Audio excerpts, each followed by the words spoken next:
Talking all things SEC baseball with one of the best in the business, guys. If you're a college baseball fan, certainly an SEC baseball fan, and you've watched any bit of SEC baseball over the years, you know his voice. You see him all over Hoover. You hear him in the postseason. Our good friend, Chris Burke. And, oh, by the way, he was a pretty damn good player himself in the SEC. Chris, what's going on, man? I appreciate you taking the time. Good to be here. Appreciate the opportunity to talk a little ball with you. Absolutely. So let's start with this, Chris. When you look at the SEC landscape right now, we have 2 weekends remaining. It's crazy how it just flies by. Those 10 conference weekends are gone before you know it. We're going to be in Hoover in just a couple weeks, and, of course, the postseason will begin. I think this might be a really easy answer, but when you look at the landscape of the league right now, what surprised you the most about the 2024 SEC baseball season?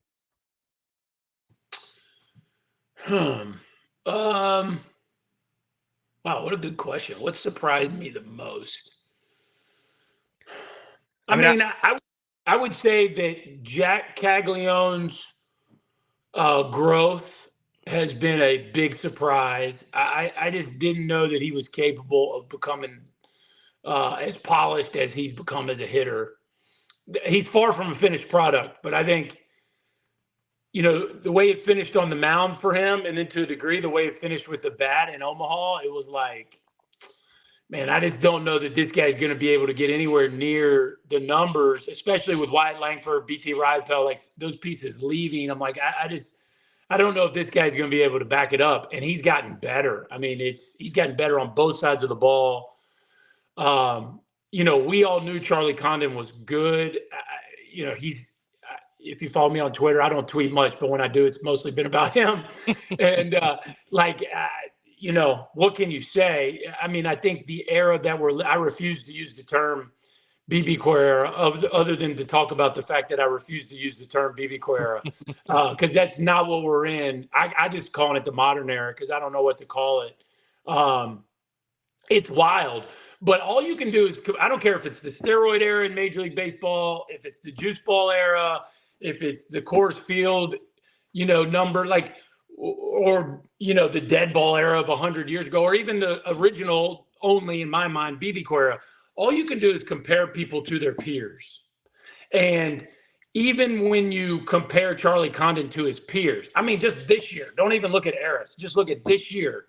What is he, 7 or 8 up on the field in homers?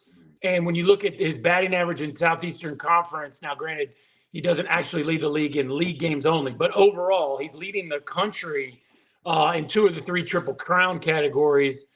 He's not too far behind in RBIs, even though I don't think he's going to be there. So in a year where there are so many great college bats, I think it's, back to your original question, it's surprising that he's that much further ahead of everybody else.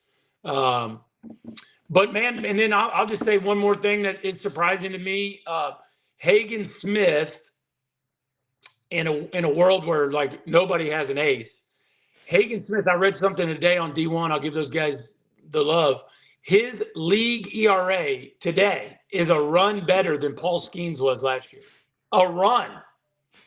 So he has a 1-1 conference ERA, and Skeens had a 2-1 conference ERA. So Cags, Condon, Hagen Smith, those would be – we knew they were great players, but they're even better than I thought they were and could be even maybe.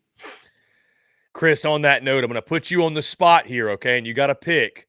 You're starting a franchise. You can have 1 pitcher and 1 hitter, and I'm going to give you options of Hagen Smith or Paul Skeens and Charlie Condon or Jack Caglione. You got to pick one of those guys, pitcher and hitter. Oh, I take Paul Skeens over anybody, anytime, anywhere. Okay. I mean, I'd go Roger Clemens, Paul Skeens. What was the second part? You lost. So a hitter, yeah. So a hitter, Condon and Caglione. If you had to start a franchise with one of those guys, I'd still take Condon. To me, Langford was the best college hitter I ever saw, and Condon's obviously having a better year. Do I think he's going to be a better hitter? He certainly is right there with them. I mean, just the domination with which he's had is it's unprecedented, really. So I would say I'd take Condon over Cags as a hitter, and I'll take Skeens over, like I said, anybody.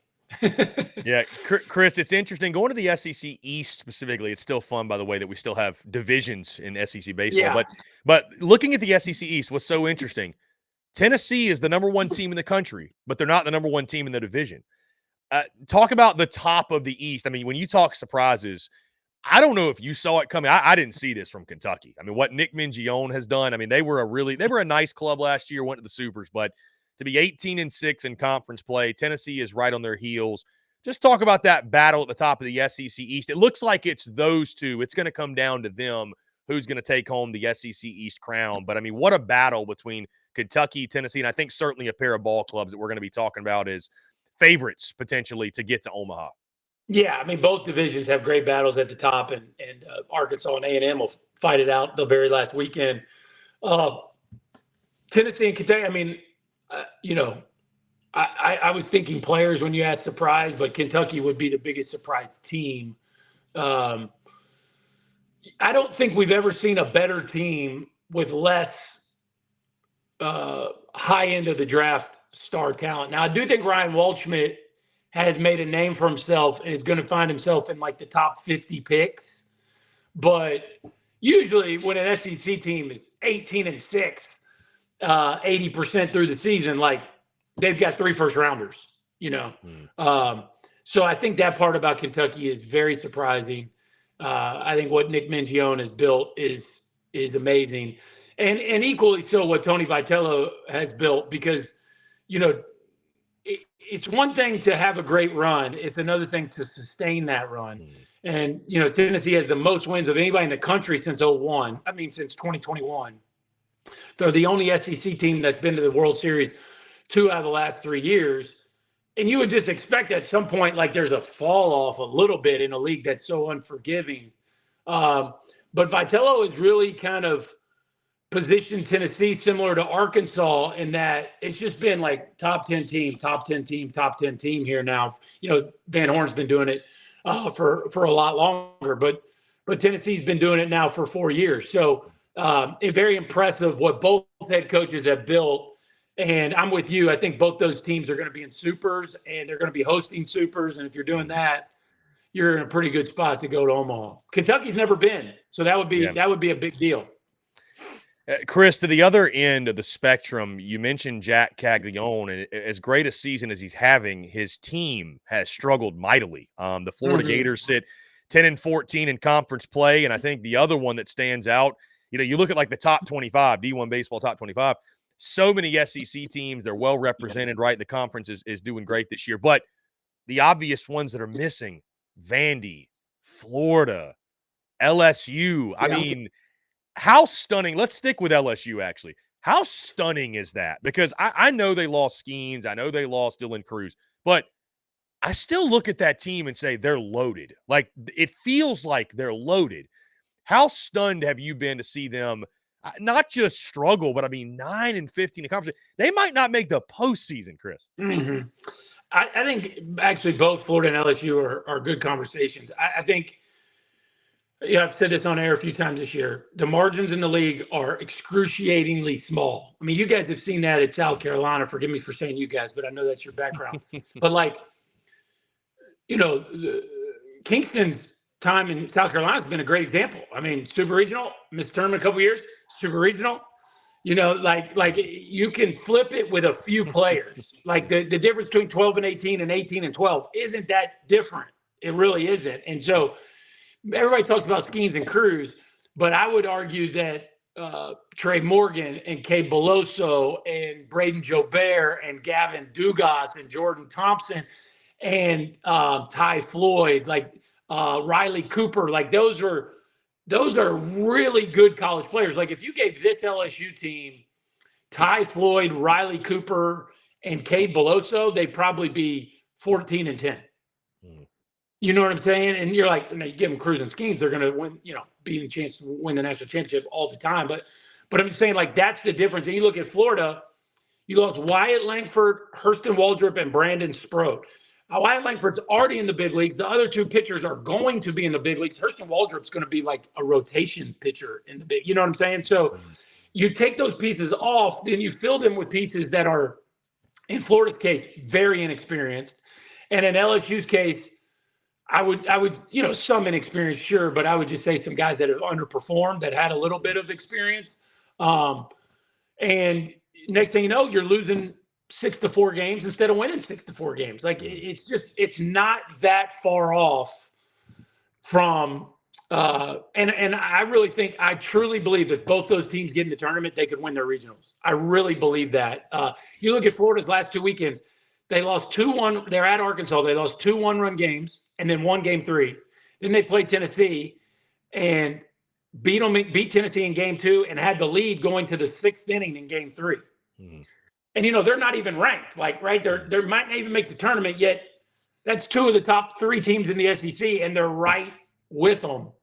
So I think both those teams aren't that far off, but aren't that far off in the SEC is like, look at Vanderbilt scratching and clawing to get in the tournament.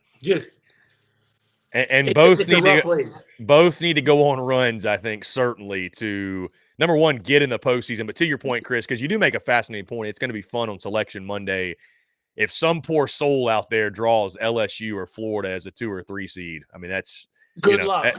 Good luck. Yeah, it's like when Clemson finishes on this rocket ship last year, and your prize is Tennessee. Like, great, Thanks a lot. So that's just what you get in the league. Jay Johnson, and I know he's fighting for his team, and he's probably a little over his skis saying it, but like he said, I think we'd be winning any other conference in the country right now. And you're like, well, I don't know if you'd be winning the ACC, but everybody else, okay, I could see that, and they're 9-15. Mm-hmm. Chris, you look at the middle of the pack, and you talk about, this is a league you got to scratch and claw, and this league beats up on each other, right? So, that's why I always say, if you're 15-15 or 16-14 in the league, you're a damn good ball club. Like, really, truly. You can be 14-16 in the league and be a really good club, but you look at the middle of the pack, right? Yeah, Ole Miss, yes. But you look at the middle of the pack, Mississippi State, Georgia, South Carolina, Alabama, Vandy. Heck, you could throw Florida in here because everybody's floating at that 10-14, 14-10, kind of in the middle of those middle of the pack teams and I feel like most of those teams, they've shown those glimpses, but for whatever reason, the league's just difficult. Let's just call it what it is. Which of those middle of the pack teams would you buy the most stock in and maybe be a riser in the postseason that could make a legit Omaha run? I would say, as weird as it sounds, I would say Florida and LSU, if they get in, I would maybe put at the top. Did you put Georgia and South Carolina in? Yes, Georgia and South Carolina. Okay, yeah, they're both in that 13 and 11 range. Yeah. I'd say Mississippi State, Georgia, South Carolina a click above Florida and LSU. My problem with Vandy and Alabama is, do they have the right pieces to get hot for an extended period of time? Just because I haven't seen it. Whereas, like you always say, well, what about LSU and Florida? They haven't gotten hot. But both of those teams, LSU and Florida, have played the hardest schedules in the league. Like the most, they've drawn the other side's best teams. Like Florida had to play Arkansas and A&M. LSU had to play LSU. I don't think they played Kentucky, but they had to play Tennessee. And so, a lot of that scheduling, when you play people, where you play people, all that kind of stuff. Mississippi State, I believe in the most. Georgia is certainly trending. And then, South Carolina is just hard to figure. Like, I really struggle with their defense. Cass is playing third and Nolan playing second. And I'm just like, I just don't know. But, man, they feel like a flip of the coin. Like, there's weekends when you watch, like, when they swept Vanderbilt, I was like, wow, this team could go to Omaha, And then they go on the road. And, of course, this is the story of a lot of the season. They go on the road, and you're like, oh, they don't play catch all that well. And the pitching staff doesn't have much swing and miss in it. And the offense is run dependent. You start poking at their flaws, and you get a little worried. But Georgia's offense, Mississippi State's pitching, and then I would just say the pedigree of LSU and Florida. I feel like would make them the most dangerous of that bunch. Georgia's starting to really look the part. Mm-hmm. Chris, I know you're an unbiased party, obviously, but how great is it to see Mississippi State good again and know we're going to get postseason baseball at the dude? I just feel like college baseball is better when the dude is rocking and the dogs are winning. 100%. I agree completely. I think Mississippi State's the best example of what we were just talking about a second ago, which is the margins. I mean, here's a team that's been getting kicked for 2 years. You ask Chris Lemonis, what's the difference? Our pitching's healthy. And Durangelo Sanja's I don't know if you call him a star, but a very talented pitcher. And Cal Stevens, a very talented pitcher. And you could argue their bullpen is consistent as anybody in the league. But we're not talking about high-end first-rounders. They're just, as a whole, their pitching staff's healthy. And because of that, and that's actually they actually are without their ace, whose name I'm drawing a blank on right now. But if you take their top 10 pitchers, like they're out there with 8 of them. And if you talk to a lot of coaches that they're struggling with where they're at in the league, most of them will go, this dude's hurt and that dude's hurt and we had to fill in that guy. And this, you know what I'm saying? So I think Mississippi State being great is 100% great for our sport. But I also think their offense, to be honest, like Hunter Hines has not had the year people thought Hunter Hines would have. Dakota Jordan's maybe slumped a little bit here of late. Yet here they are at 14-10 because the whole of their pitching staff has just been outstanding. And that could, for the most part, that's the difference between 14-10 and 10-14. Chris, somehow we've gotten this far in the conversation without talking in detail Texas A&M and Arkansas. You mentioned that battle at the top of the SEC West, and I know you're as thrilled as I am about next weekend, not this weekend, but next weekend we get Hogs and Aggies, which is a series that's probably going to decide the SEC West. Either way, these are both teams expect to be national seeds. They're going to be right there in the Omaha conversation. Your thoughts on those two teams? I feel like Arkansas, Chris, was expected with that pitching staff, and it's just about, well, is this the year, right? But when you're headlined by a Hagen Smith, you had Brady Tiger, Mason Molina, who was freaking Texas Tech's Friday guy. He's now the Sunday guy. I mean, they're loaded on the bump. And then you look at what Texas A&M has done when they added Braden Montgomery. I felt pretty confidently if the pitching came along, and Max Wiener's done a great job, their pitching coach. And I love Jim Schlossnagle, one of the best in the game. Just talk about those two clubs. Again, two fantastic clubs. It's been a really, really fun battle at the top of the West to watch this year. Yeah, I mean, it's shocking to see what Arkansas has done with their lack of offensive firepower. I mean, their offense is, we're talking about what does the game need to do to roll back offense? And like you look at the number, 2-3 team in the country, and they have one person with double-digit homers. It's really I think they're hitting 240 in the league. But their pitching has been that crazy. Their culture is that good. Mike Rooney talks about it all the time. They have the skill of winning. They know how to win games. They certainly have a coaching staff that knows how to win games. But their margins are really tight. And they lost the home super in 21. They lost the home regional in 23. They went to Omaha in 22, but they did it both places on the road. They went to Oklahoma State, and then they went to North Carolina. And so I think in a way it's going to be a rocky road for Arkansas. Like if they get to Omaha, I'd put them as one of the favorites to win the whole thing because I think the dynamics of playing in Charles Schwab Field changes everything. But I think there's going to be a really close margin for them in their regional and super just because they don't run away from people really, and Hagen Smith can only throw one game, and the other guys are really good, but that place can play really small in June. So I worry a little bit about Arkansas's lack of margin with their offense. A&M is just a juggernaut. I feel great about their chances to get to Omaha. Again, it's still a tournament. Anything can happen. But, Montgomery and Lavalette and Grhovac steal the headlines. But really, you look at Schott and you look at Appel and the pieces they've added through unconventional portal methods like the Ivy League. And then Prager at the top end of that rotation, like who would have seen him as a legit ace? So you just got to give Schlossnagle a ton of credit. That guy knows how to build a winner. He's done it everywhere he's been. It's really impressive. But it's interesting. Like, I don't know if either one of those teams wants to win you want to win the SEC championship, but do you want to be the number one seed? Like, it's like a bullseye that nobody wants to carry. So a lot of those teams, I think both those teams will be playing with a kind of an interesting freedom in that last weekend. Cause we'd like to win the SEC, but if we don't, not the end of the world. But yeah, two teams that I think will have a chance to win it all. But if you were asking me to rank them as far as favorites right now to get to Omaha, I'd put A&M a click ahead just because that offensive firepower. They can win any kind of game.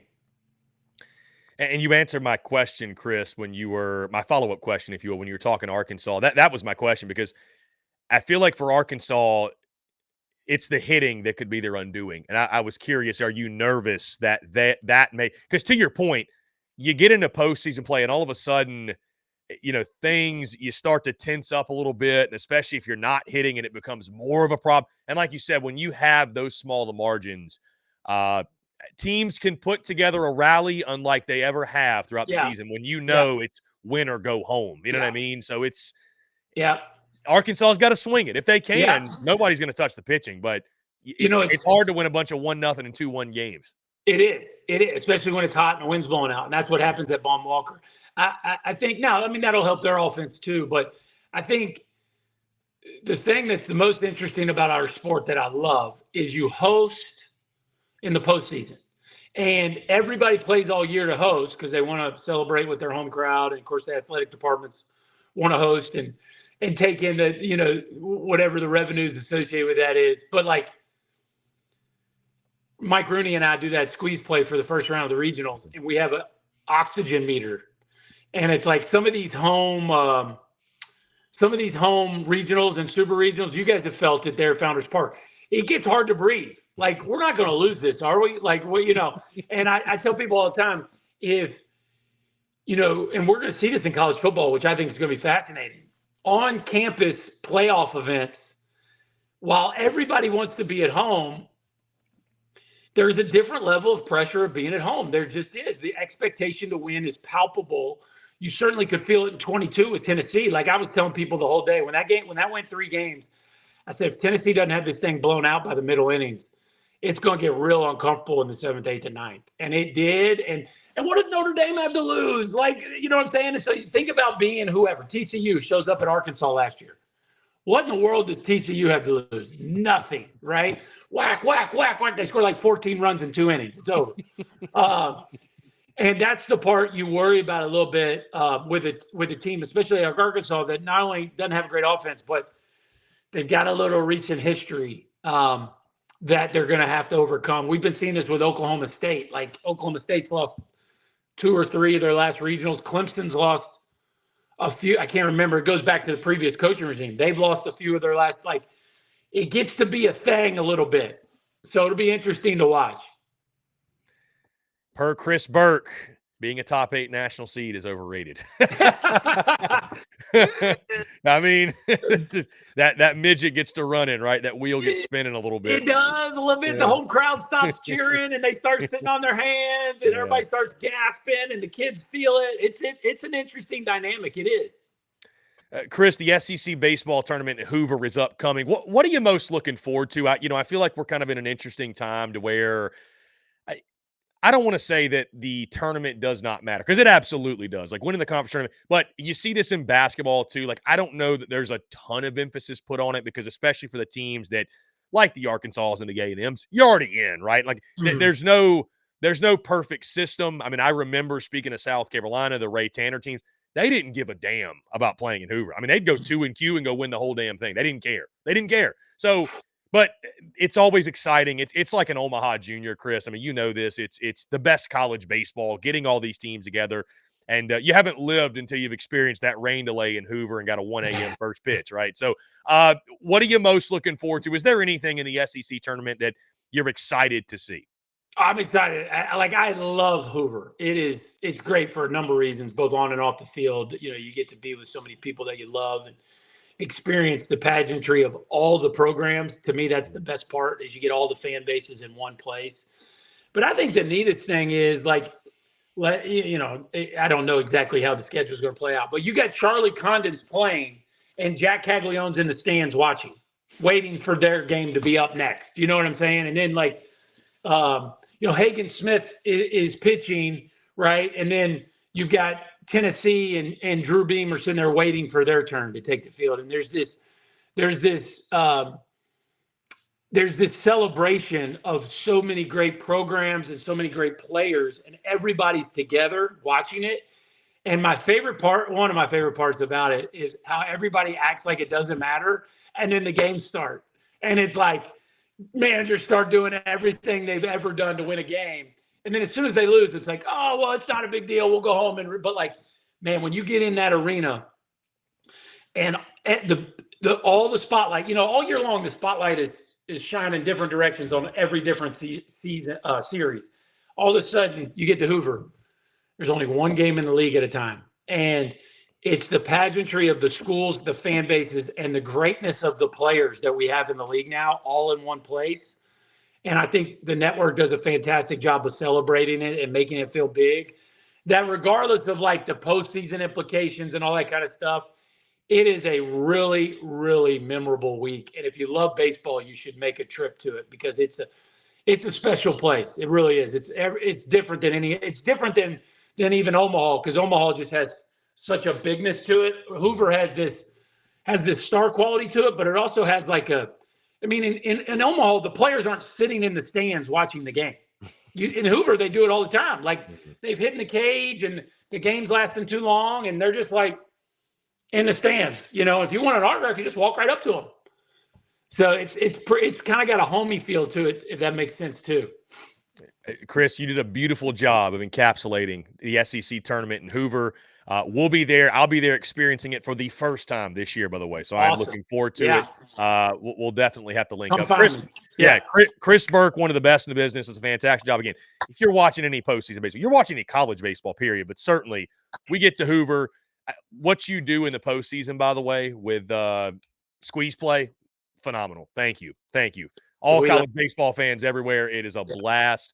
Again, you'll be hearing Chris all throughout the postseason. Did a fantastic job, Chris. Appreciate you taking the time, man. This was an absolute treat. And we'll link up in Hoover in a couple weeks. Okay, cool, man. Thanks for having me on.